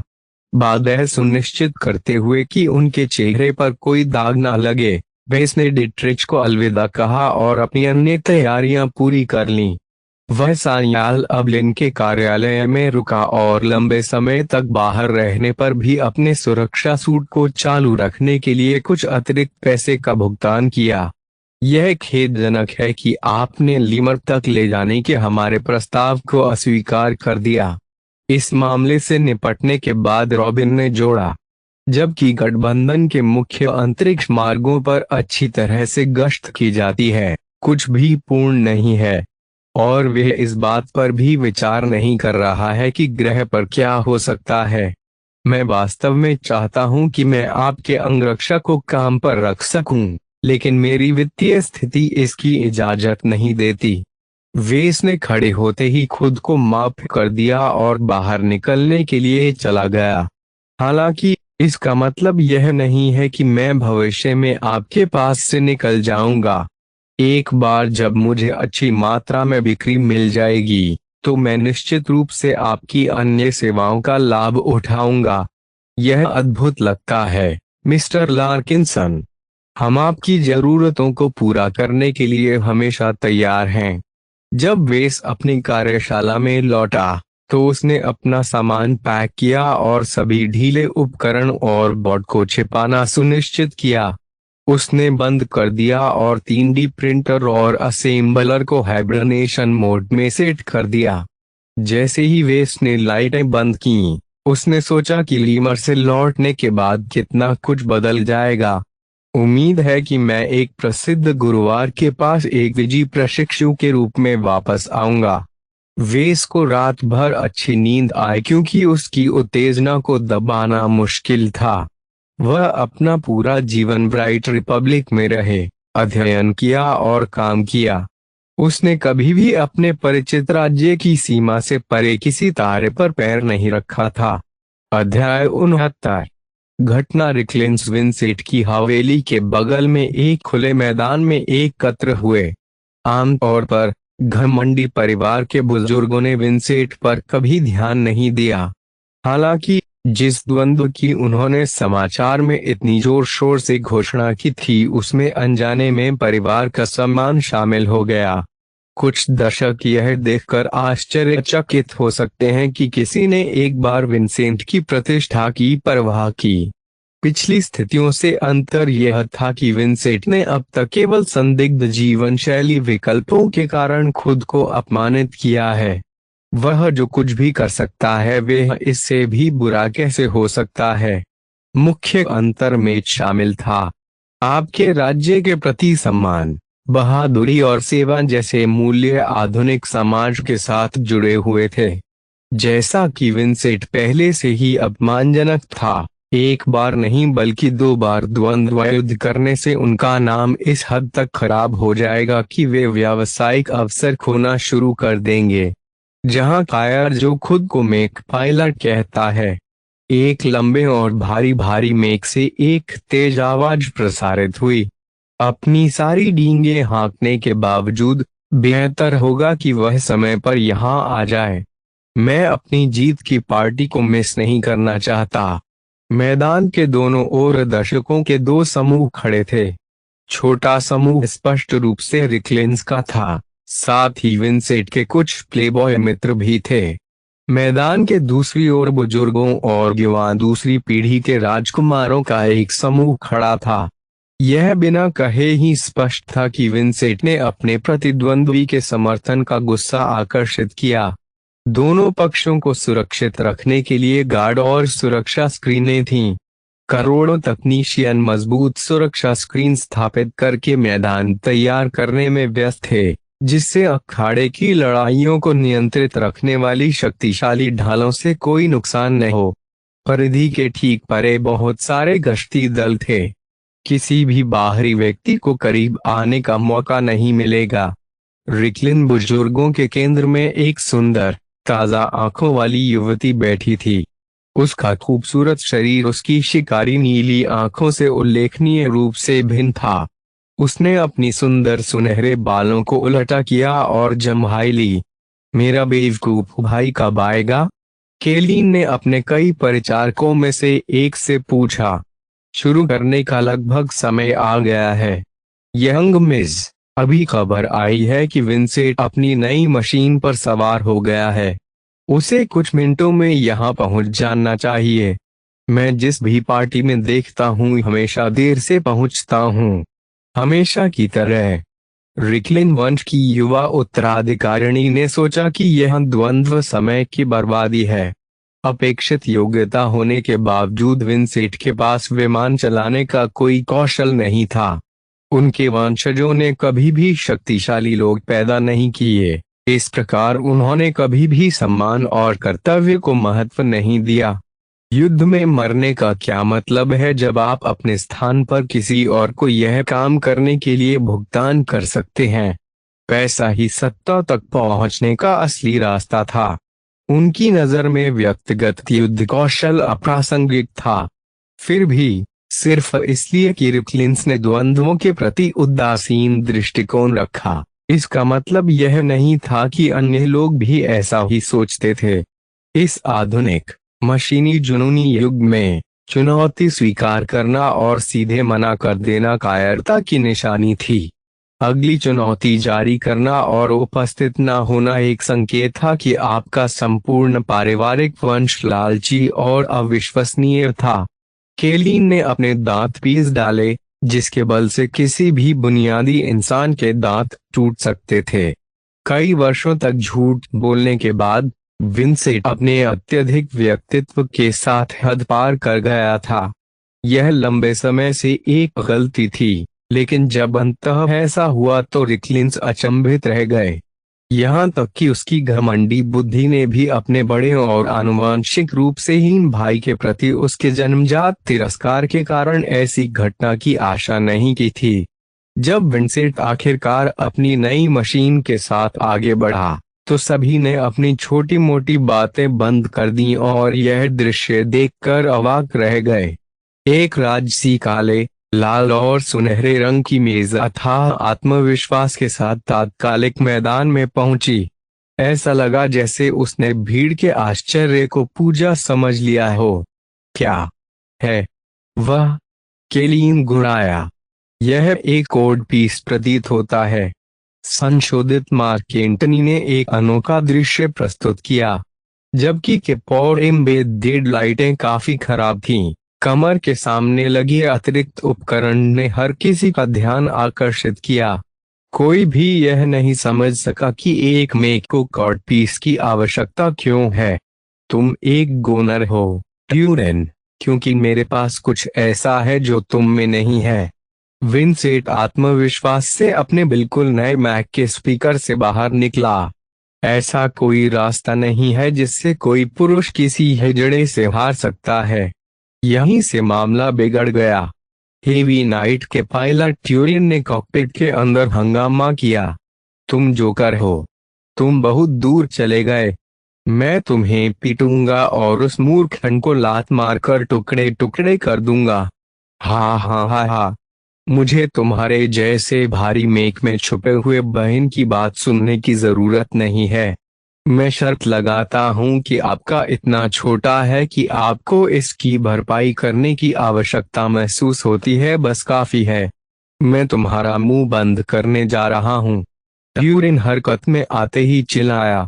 भारी में की आवेगपूर्ण कार्यवाही से भीड़ सतर्क हो गई। जो तकनीशियन सुरक्षा स्क्रीन स्थापित करने में व्यस्त थे, उन्होंने अपने ग्राहकों की सुरक्षा के लिए तुरंत अपना काम शुरू कर दिया। कुछ शूरवीर करीब भाग गए और भीड़ के सामने खड़े हो गए ताकि उन्हें किसी भी गलत शॉट या उड़ते हुए मलबे से बचाया जा सके। केली एन का हेड गार्ड भारी शूरवीर को तेजी से आगे बढ़ते हुए चिंता से घूर रहा था। शायद पीछे हटना ही बेहतर है। हम अपनी सुरक्षा के लिए इन सुरक्षा स्क्रीनों पर भरोसा नहीं कर सकते। आओ करते हैं। इस बर्बरता को इतने नजदीक से देखने की कोई जरूरत नहीं है। रिकलिंस शांति से चले गए। उनके और आसन हिंसा के बीच बफर को बढ़ाने का इरादा था। इस बीच भारी शूरवीर मार्क एंटनी के करीब आ गया, जो अभी भी खड़ा था जैसे कि वह सूरज का शिकार कर रहा हो। जैसे ही भारी शूरवीर मध्यम मेघ से टकराने वाला था, कुछ अकथनीय घटित हुआ।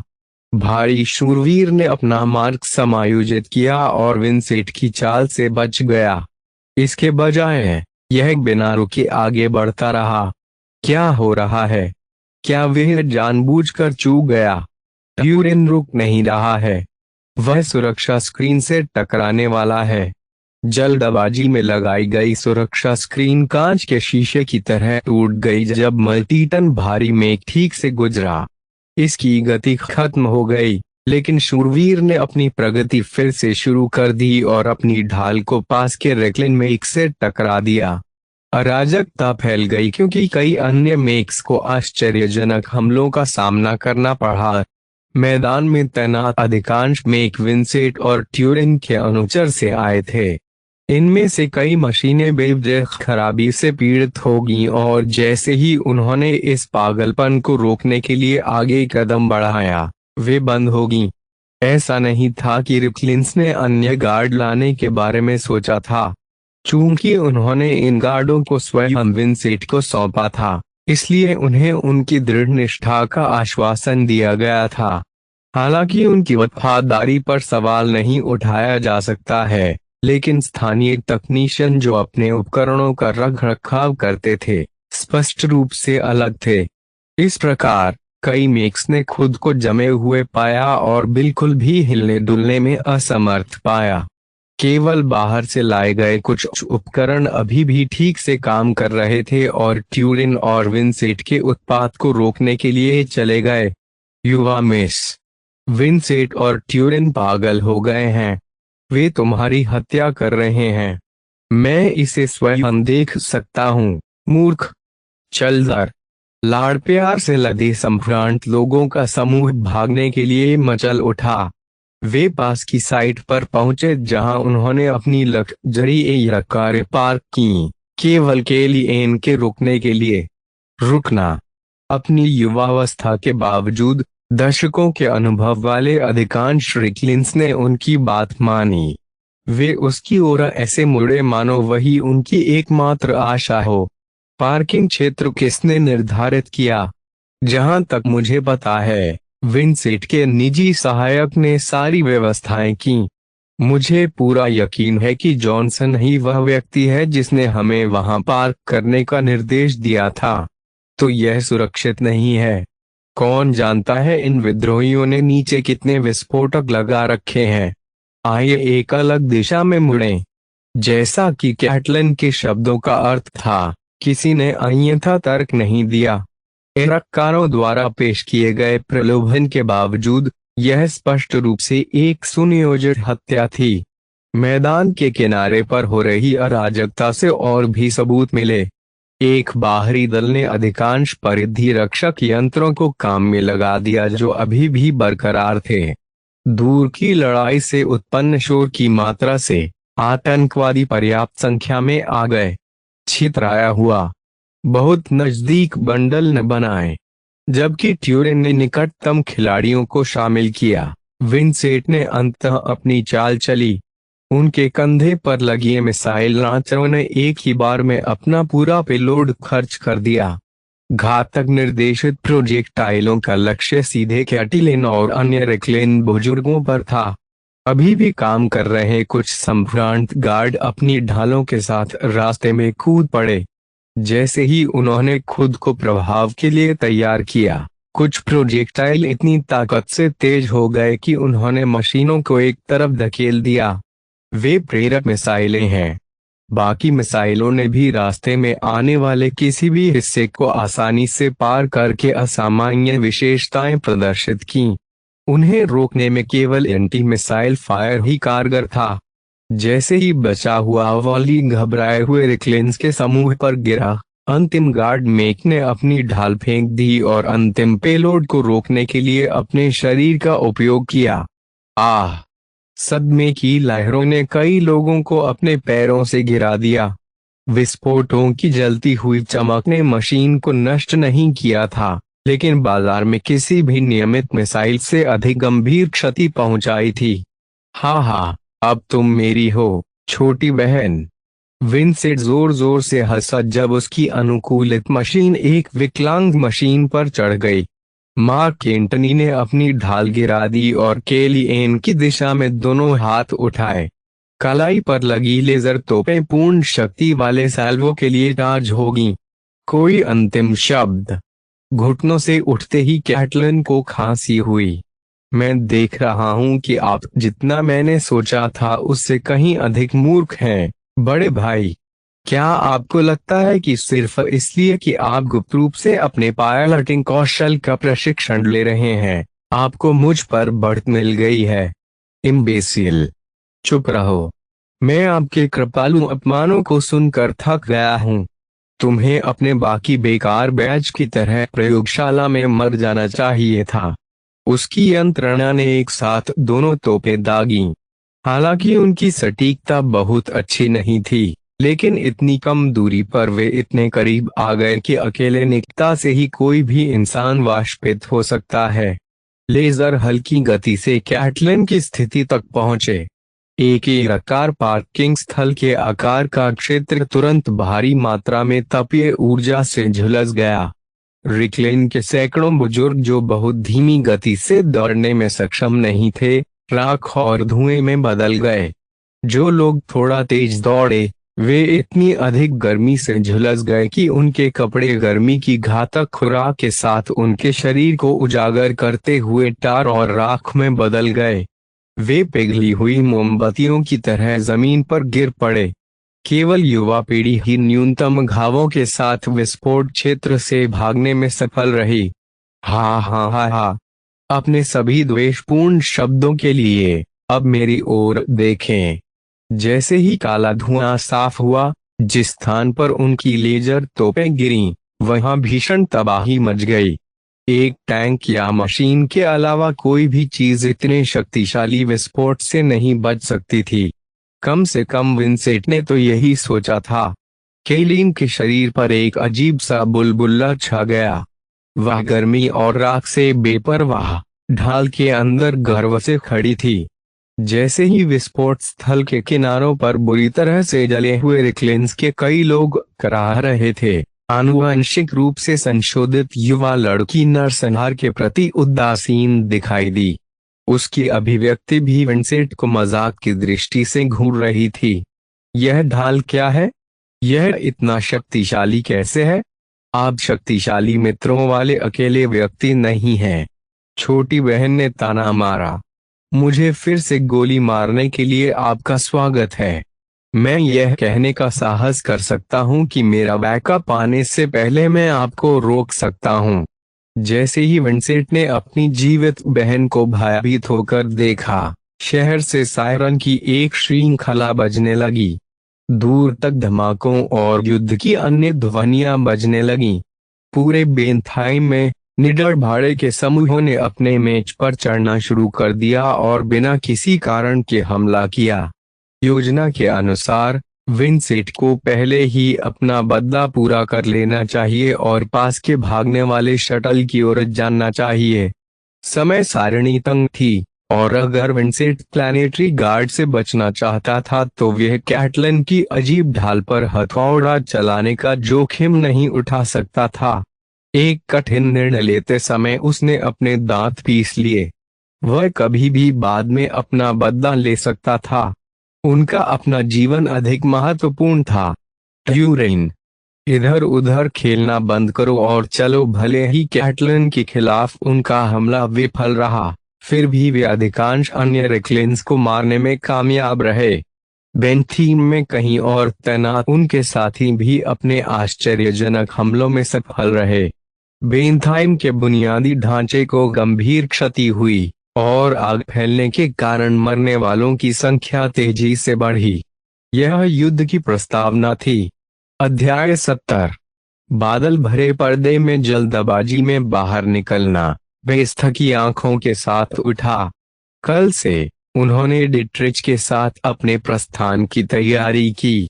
उन्होंने बेनथीम के कक्षीय अंतरिक्ष स्टेशन में से एक के लिए एक संक्षिप्त उड़ान बुक की और अपने लंबी दूरी के यात्री जहाज के आने की प्रतीक्षा की।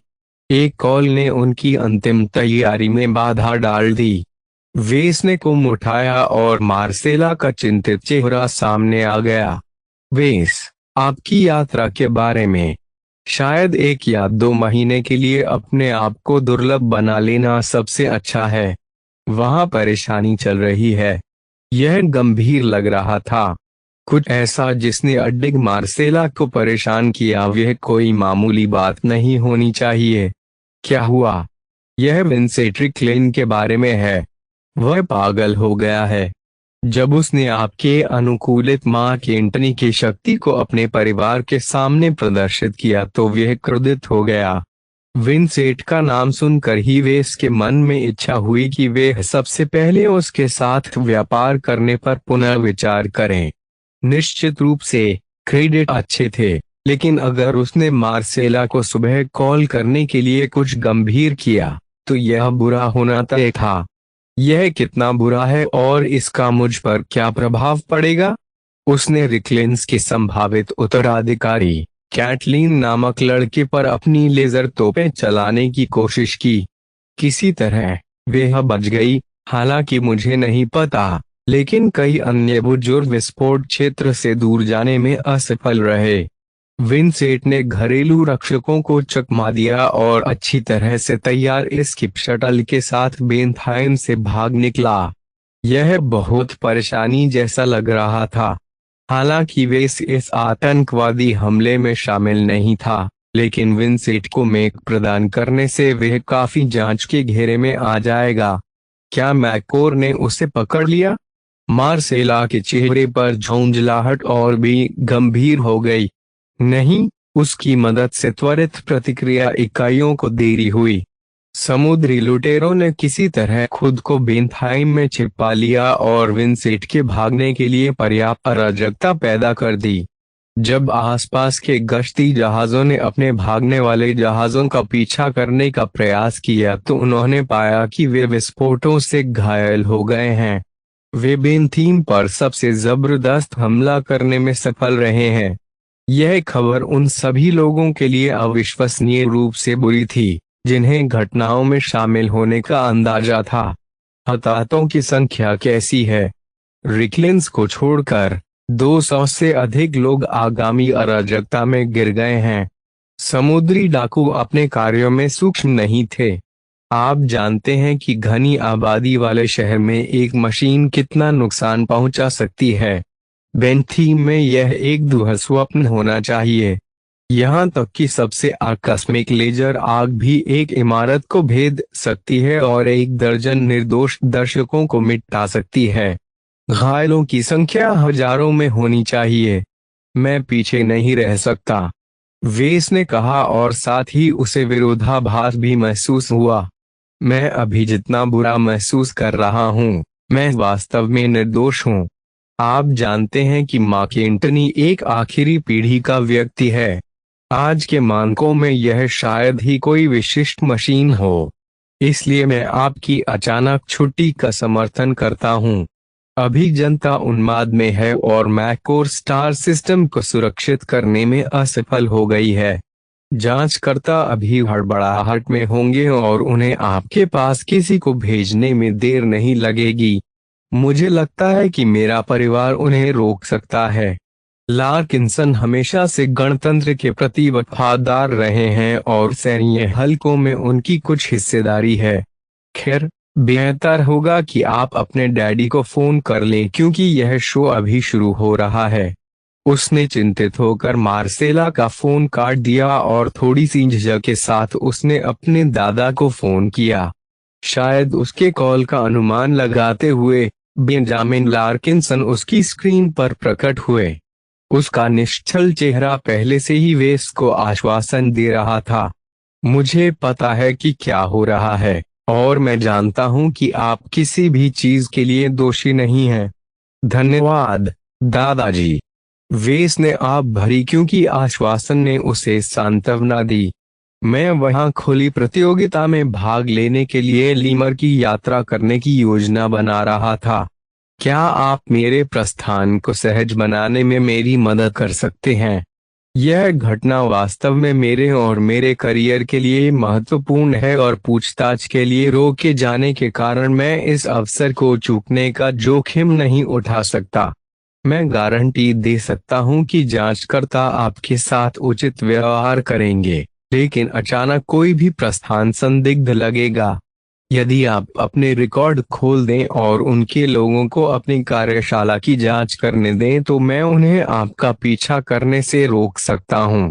चूंकि वेस ने अपने वास्तविक रहस्यों को अपने कार्यालय में रखा था, इसलिए उसे दूसरों को उन पर नजर डालने में कोई परेशानी नहीं हुई। साइयाल एबलन ने लगभग सब कुछ देखा। जब उन्होंने अपना सुरक्षा सूट स्थापित किया तो वे उनकी कार्यशाला में थे। सरकार को अच्छी तरह से देखने देने में परेशानी की कोई बात नहीं थी। जब तक मेरी कार्यशाला अंत में बरकरार रहेगी, वे जो चाहे कर सकते हैं। मुझे अभी भी आजीविका कमाने की जरूरत है, आप जानते हैं। मुझे आशा है कि आप उस पर यह प्रभाव डाल सकते हैं जो यहाँ कुछ ऐसी चीज खोजने आ रहा है जो अस्तित्व में नहीं है। ओह, आप निश्चित हो सकते हैं कि मैं उन्हें लाइन से बाहर नहीं जाने दूंगा। बेंजामिन मुस्कुराया। मैंने आप पर नजर रखी है और मैं कह सकता हूं कि आपने हमें गौरवान्वित किया है। आखिरी चीज जो मैं करना चाहता हूं वह यह है कि आपकी मेहनत को बर्बाद होने दूं। तो चिंता मत करो, मैं कुछ मदद मांगूंगा और आप पर किसी भी संदेह को दबाने की कोशिश करूंगा। बात बस इतनी है कि कुछ संदेह कभी दूर नहीं होंगे। उनके दादा सही थे। उनकी अब तक की दूसरी निर्मित फिल्म का हिंसक आतंकवादी घटना में शामिल होना उनके रिकॉर्ड पर एक काला निशान बनने जा रहा था, लेकिन वेस ने इससे अपनी उम्मीदों पर कोई असर नहीं पड़ने दिया। यदि वह कड़ी मेहनत करता तो उसके पास अभी भी खुद को छुड़ाने का एक तरीका था। आपको क्या लगता है कि अगर मैं कुछ महीने बाद किसी मास्टर में डिजाइनर के पास प्रशिक्षु के रूप में लौटूंगा तो जांचकर्ता क्या करेंगे? बूढ़े की आंखें फैल गईं। यहाँ तक कि उनके जैसा वरिष्ठ सैन्य अधिकारी भी एक सम्मानित गुरुवार की तुलना में एक चींटी के अलावा कुछ भी नहीं था। आप पाएंगे कि कई बाधाएं वसंत के गर्म दिन में बर्फ की तरह पिघल जाएंगी। मास्टर में डिजाइनर की प्रतिष्ठा के साथ खिलवाड़ नहीं किया जाना चाहिए। यहाँ तक कि ऐसे प्रतिष्ठित व्यक्ति की आकस्मिक प्रशिक्षुता भी सभी गपशप को रोक देगी। अंत में यह सत्ता और समर्थन में आया। यदि वेस ने फ्राइडे कोएलिशन के किसी विशिष्ट संस्थान में अध्ययन किया होता तो उसे कई दिनों तक हिरासत में रखे जाने की चिंता कभी नहीं होती। मुझे उम्मीद है कि मैं विजयी होकर लौटूंगा, दादाजी। फिर जाओ, अपने पंख फैलाएं और गणतंत्र से परे की दुनिया देखें। यह तारा क्षेत्र के केंद्र में एक अशांत स्थान है।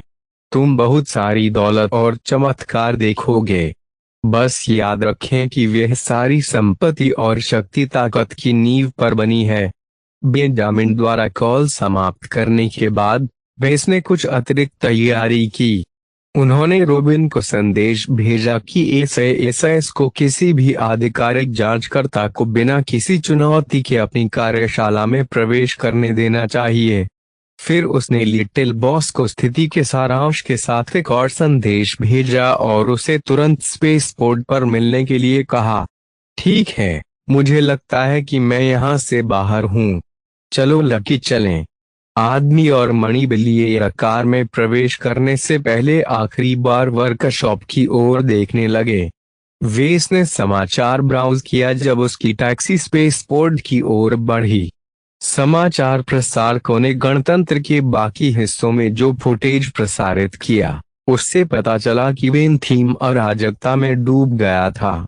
एक बंदरगाह प्रणाली के रूप में इसके खुलेपन ने ग्रह को सुरक्षित करने के विरुद्ध काम किया। संदिग्ध संबद्धता वाले बहुत से भाड़े के सैनिकों ने ग्रह में प्रवेश किया। उनमें से कुछ प्रच्छन्न समुद्री लुटेरे निकले जिन्होंने किसी तरह बेनथाइम की कड़ी सुरक्षा जांच को मूर्ख बना दिया। इससे भी बुरी बात यह है कि समुद्री डाकुओं की तलाश में अति उत्साही प्लानिटरी गार्ड ने कभी कभी भाड़े के सैनिकों पर हमला कर दिया जो आज के पूर्व नियोजित हमले में शामिल नहीं थे।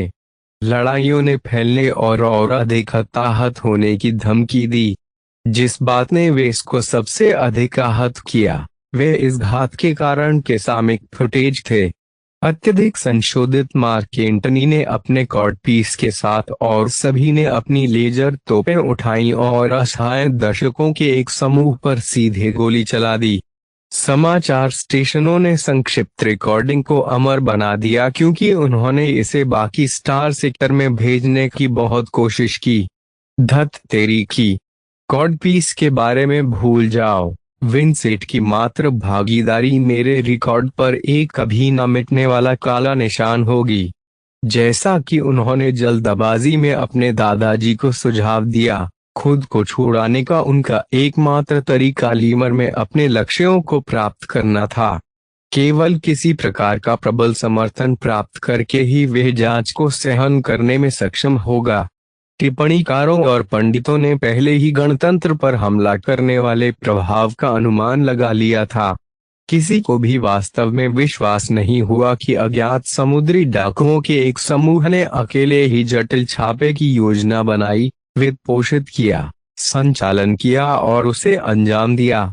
बहुत से रिपब्लिकनों ने वेसिया साम्राज्य के राजशाहीवादियों पर उंगली उठाई, बावजूद इसके कि उनके हाथ होने का कोई पुख्ता सबूत नहीं था।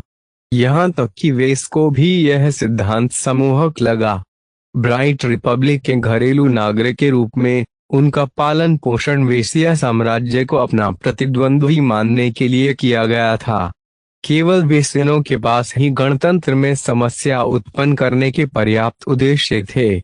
अरे वेज, आज बहुत बुरा दिन है। स्पेसपोर्ट पर पहुंचने पर डिट्रिच ने अंततः उनका स्वागत किया। लिटिल बॉस इस समय काफी शांत दिख रहे थे क्योंकि उन्हें उनकी भलाई की चिंता थी। वाल्टर के भेलर्स, मुझे अपने साथियों को पीछे छोड़ते हुए बहुत बुरा लग रहा है। हम केवल 2 महीने के लिए ही गए हैं, इतनी जल्दी युद्ध नहीं छिड़ेगा। दरअसल वेस को पता ही नहीं था कि पर्दे के पीछे क्या चल रहा है। उन्होंने सिर्फ अपने अंगरक्षक को आश्वस्त करने के लिए ऐसा कहा था। दोनों दबे हुए युवक उत्सुकता से अपने तैरते सामान वाले बोट के साथ बेनथाइम के लिए एक बड़े यात्री परिवहन में सवार हो गए। इसके अलावा वेस एक हमेशा जिज्ञासु लकी को अपने साथ लाया, जबकि डिट्रिच ने पहले से ही अपने जहाज पर एक कंटेनर में अपना सामान छिपा कर रख दिया था। इस बार यात्री जहाज आधा ही भरा हुआ था। इस हमले के लिए एक विचित्रता को जिम्मेदार ठहराया गया। कुछ लोगों ने बेनथाइम की बड़ी संख्या में सुरक्षा की मांग की, लेकिन अधिकांश स्थानीय लोगों ने महसूस किया कि अपने शांत, महत्वहीन ग्रह पर रहना और बेनथाइम द्वारा प्रतिनिधित्व किए जाने वाले विशाल लक्ष्य से बचना सबसे अच्छा है। आखिरकार वेसेनों ने बंदरगाह प्रणाली पर कब्जा करने की अपनी इच्छा कभी नहीं छिपाई। अतिरिक्त सुरक्षा उपायों को छोड़कर बेनथाइम की यात्रा संक्षिप्त और घटनाहीन रही। परिवहन को अंतरिक्ष में रोकना पड़ा और निरीक्षकों को प्रत्येक यात्री और कार्गो के टुकड़े को व्यक्तिगत रूप से स्कैन करने की अनुमति देनी पड़ी। वेस को स्कैन करते समय एक निरीक्षक थोड़ी देर के लिए रुका, लेकिन उसे जो भी निर्देश मिले उसने उसे आगे बढ़ने के लिए मजबूर कर दिया। जो लोग डिट्रिच की मशीन पर गए, उन्होंने उसकी मशीन में अतिरिक्त सील लगा दी। इसने उन्हें आपातकालीन स्थिति में अपनी मशीन का उपयोग करने से नहीं रोका, लेकिन एक अनुभवी मशीन तकनीशियन को इसे युद्ध के लिए तैयार करने में कम से कम आधे घंटे का समय लगा। जैसे ही वे बेनथाइम अंतरिक्ष बंदरगाह पर पहुंचे, उन्हें मानवता की बाढ़ का सामना करना पड़ा। बड़ी संख्या में सैनिकों ने शांति बनाए रखी क्योंकि उन्होंने प्रवासी लोगों को आदेश की शक्ल में दबाने की कोशिश की। भीड़ पर काबू पाने के लिए वेस केवल डिट्रिच की ताकत पर भरोसा कर सकता था। यह पागलपन है, वेस डिट्रिच पर चिल्लाए क्योंकि वे एक पंक्ति के पीछे इंतजार कर रहे थे। बातचीत के घबराहट भरे शोर में उनकी बातें बमुश्किल ही सुननी जा सकीं। ऐसे बहुत से लोग हैं जो सुरक्षित शरण की तलाश में हैं। ये कायर बाहर निकल जाएं तो बेहतर है। वे मांस की बेकार बोरियों के अलावा और कुछ नहीं है। आखिरकार उन्होंने अपनी प्राथमिकता वाली बोर्डिंग पहुंच का उपयोग किया और बहुत अधिक व्यवस्थित क्षेत्र में प्रवेश किया। केवल अमीर लोग ही बिजनेस क्लास के टिकट खरीद सकते थे, जिससे उन्हें प्रीमियम स्पेस लाइन पर यात्रा करने की अनुमति मिलती थी। वेस और डिट्रिच दोनों ने उस विशाल राक्षसी को देखने के लिए खिड़की से बाहर देखा जो उन्हें गणतंत्र से बाहर ले गई थी। मोहरा की मशाल टाउनसेंड स्पेस लाइन्स देशभक्तिपूर्ण नाम किसी प्रकार की घटना या मिथक को संदर्भित करता है जो ब्राइट रिपब्लिक के इतिहास की शुरुआत में हुआ था, जबकि गणतंत्र ने जहाज के निर्माण पर सब्सिडी दी। पूरी लाइन के परिचालन मालिक गठबंधन में रहते थे। मार्सेला ने वेस को इस पंक्ति की अत्यधिक अनुशंसा की। विशाल यात्री जहाज गणतंत्र से लेकर बीच के अन्य सभी तीसरे दर्जे के राज्यों तक अंतरिक्ष मार्गों पर चलता रहा जब तक कि वह अंततः गठबंधन अंतरिक्ष के किनारे तक नहीं पहुंच गया। फिर उसने उसी रास्ते से वापस यात्रा की जो अंतरिक्ष सक्षम मेजों की एक छोटी टुकड़ी के साथ थी। स्वाभाविक रूप से यह सारी सुरक्षा, विलासिता और गति एक ही मत पर आई।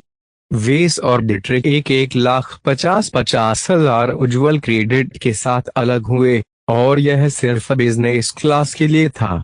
यात्री जहाज ने और भी अधिक असाधारण स्तरों की पेशकश की जो निजी स्विमिंग पूल और अत्याधुनिक युद्ध क्षेत्रों के साथ आए थे। यहाँ एक नया रोमांच है, वेस ने खुद से फुसफुसाया जब उसने लकी को कसकर पकड़ लिया और शानदार जहाज पर सवार होकर उत्साहित डिट्रिच का पीछा किया।